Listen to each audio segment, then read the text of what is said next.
Hello Angela နဲ့ page မှာပြန်လဲကြိုဆိုပါတယ်။မနေ့ကတော့မနိုင်ဝင်မထမ်းပါနဲ့ဆိုတဲ့အကြောင်းအရာလေးကိုနည်းနည်းလေးပြပြပေးသွားပြီးဖြစ်ပါတယ်။ဒီနေ့မှာတော့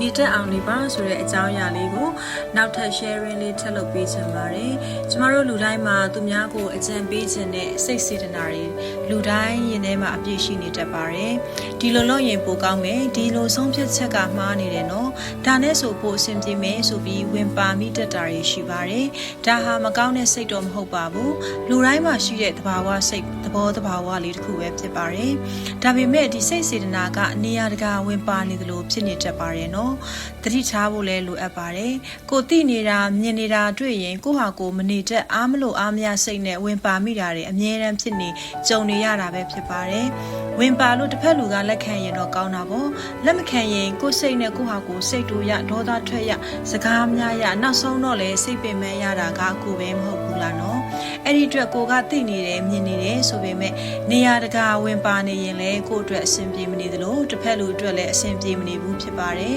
။ဘာဖြစ်လို့လဲဆိုတော့လူတိုင်းမှာသူတို့ရဲ့ကိုယ်ပိုင်ရွေးချယ်ခွင့်ကိုယ်ပိုင်ဆုံးဖြတ်ခွင့်ဆိုတာရှိပါတယ်။အဲ့ဒါကိုကျမတို့လုံးဝမေ့သွားလို့မရပါဘူး။သူတို့ဘဝဟာသူတို့အပိုင်မှာကျမတို့မပိုင်သလိုကျမတို့နဲ့လည်းမဆိုင်ပါဘူးနော်။အဲ့တော့ကိုကဘလောက်ပဲအကြံဉာဏ်ပေးတယ်စဉ်းစားပေးအောင်နောက်ဆုံးမှာသူတို့လုပ်မဲ့ဟာကိုသူတို့ရဲ့ဆုံးဖြတ်ချက်သူတို့ရဲ့ရွေးချယ်မှုကိုပဲသူတို့ရွေးချယ်ခဲ့တာပဲဖြစ်ပါတယ်။ဒါကြောင့်ဒီနေ့ကစပြီးသူများဘဝထဲဝင်ပြီးစိတ်ရှုံးမခံပါနဲ့တော့ကိုယ့်ဘဝကိုသာအကောင်းဆုံးဖြစ်အောင်အာရုံစိုက်လိုက်ပါ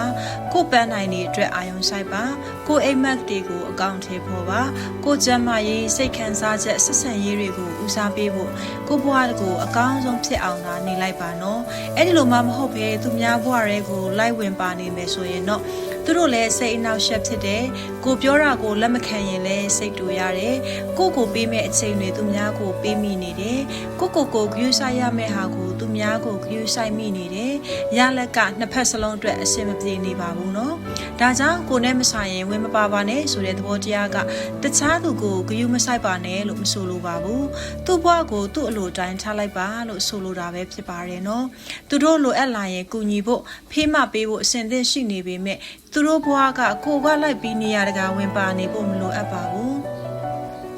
ဒီနေ့ကစပြီးဒီလိုနေပါဒီနေ့ငါဘဝအတွက်ငါဘာလုပ်နိုင်မလဲဆိုတာကိုပဲမေးပါကို့အတွက်အချိန်ပြန်ပေးပါကို့အတွက်နေရာပေးပါကိုပဲကြံမိုးထားတတ်အောင်လေ့ကျင့်ပါဒါဟာအထိပ္ပယ်ရှိဆုံးအကောင်းဆုံးဘဝနေနည်းပါဒါကြောင့်ဒီနေ့ပဲဆုံးဖြတ်လိုက်ပါကိုဘဝကိုသာအကောင်းဆုံးဖြစ်အောင်လုပ်တော့မယ်ဆိုပြီးတော့ဘာပဲဖြစ်ဖြစ်ကိုလန်းကိုပဲရှောက်တော့မယ်သူ့လန်းကိုတော့သူ့ဘာသာသူရှောက်လိုက်မယ်သူ့အလိုအတိုင်းထားခဲ့လိုက်ပါတော့ဆိုပြီးတော့မှဒါမှနှစ်ဦးနှစ်ဖက်စစ်စင်ရေးကောင်းပြီးစိတ်ပျော်ရွှင်ကိုကျမ်းမာရေးကိုဘဝလည်းတိုးတက်လာမှာပဲဖြစ်ပါတယ်ဒါကြောင့်ကိုနဲ့မဆိုင်ရင်ဝင်မပါပါနဲ့နော်နေတတ်ပါစေအရာရာအားလုံးကိုစိတ်သဘောတိုင်းမဟုတ်ဘဲနဲ့စဉ်းစားဆင်ခြင်တက်ကြဖို့ရဲ့အတွက်လည်းအနေငယ်လေးအကြံပေးချင်ပါတယ်လူတိုင်းစိတ်ကျမ်းမာကိုကျမ်းမာနဲ့ကျမ်းမာပျော်ရွှင်ကြပါစေ Thank you